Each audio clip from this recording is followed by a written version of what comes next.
بسم الله الرحمن الرحيم ياسين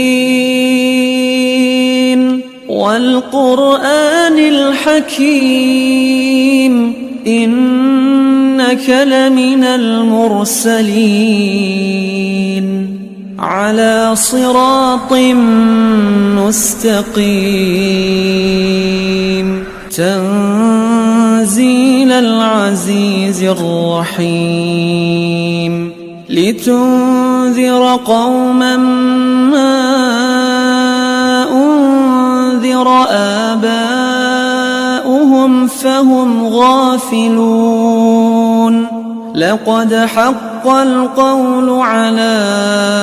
أكثرهم فهم لا يؤمنون